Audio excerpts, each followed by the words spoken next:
पारिवारिक विवाद के चलते अपने मायके में रह रही विवाहिता पूजा ने अपनी पुत्री को लेने के लिए एसडीएम को आवेदन दिया। इधर सर्च वारंट जारी करते हुए पुलिस के माध्यम से बेटी को एसडीएम कार्यालय बुलवाया गया, लेकिन उसे मां के साथ नहीं भेजते हुए स्वतंत्र किए जाने का मामला सामने आया है। रतलाम जिले के आलोट तहसील के लंगरखेड़ी निवासी पूजा ससुराल राजस्थान में पारिवारिक विवाद के चलते पिता के यहाँ रह रही थी। इधर पूजा ने वकील के माध्यम से पति के पास रह रही बेटी रोशनी को लेने के लिए एसडीएम में गुहार लगाई थी, लेकिन एसडीएम सुनील कुमार जायसवाल ने बेटी को मां के साथ नहीं भेजते हुए स्वतंत्र कर दिया। इस फैसले से खफा पीड़िता पूजा, जो गर्भवती है, उसने एसडीएम कार्यालय पर हंगामा करते हुए धरने पर बैठ गई। मामले में एसडीएम जायसवाल ने तर्क दिया कि यह मेरे अधिकार क्षेत्र में नहीं है। तब पीड़ित के वकील ने कहा कि जब अधिकार क्षेत्र में नहीं था तब उसे सर्च वारंट जारी कर एसडीएम कार्यालय बुलवाना ही नहीं था। पीड़ित परिवार ने इसे दबाव की राजनीति बताया तथा एसडीएम के फैसले को कोर्ट में ले जाने की बात कही। फैसले से दुखी होकर पीड़िता ने धारदार हथियार से अपने आप को चोट पहुंचाने का प्रयास भी किया है।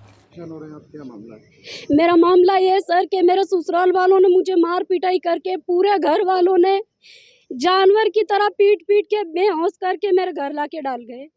मेरी दोनों लड़कियां छुड़वाली मुझे रखना नहीं चाह रहे और 3 महीना हो गया ना मेरा कोर्ट में चाला जमा हो रहा है, ना मेरी लड़की मुझे दिला रहे।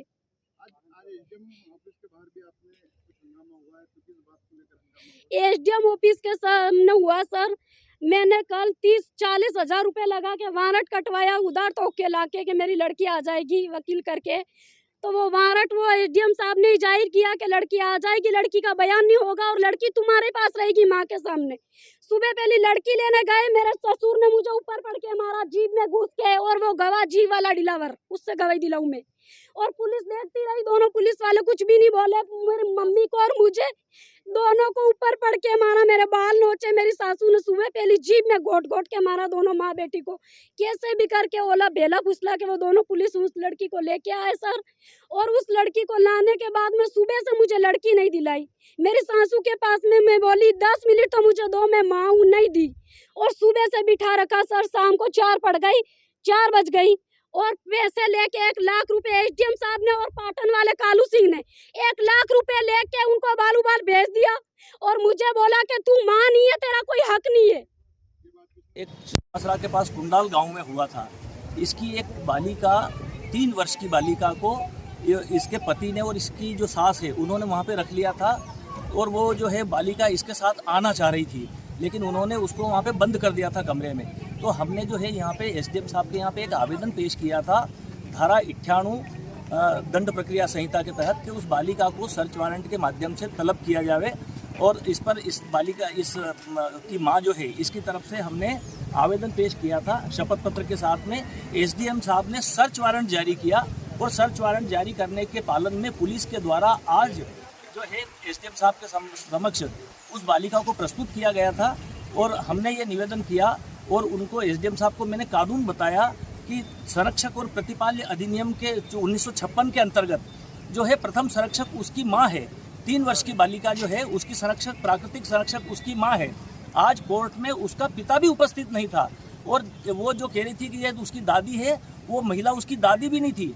और 3 वर्ष की बालिका को वो स्वतंत्र भी नहीं कर सकते थे, लेकिन उन्होंने अपनी आदेश पत्रिका में उसको स्वतंत्र करना ऐसा लिख दिया। कालबिलिया समाज की महिला की तरफ से एक आवेदन लगा था।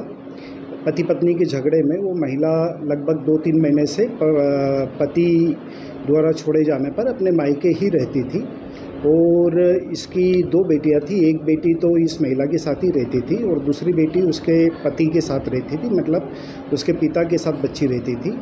इन्होंने दूसरी जो बेटी जो वहाँ पर रहती है उसके पति के साथ, तो उसके लिए उन्होंने मेरे यहाँ पर आवेदन किया था जिसमें सर्च वारंट जारी किया गया था। तो सर्च वारंट में बच्ची और ये दोनों ही उभय पक्ष ये यहाँ पर आए थे।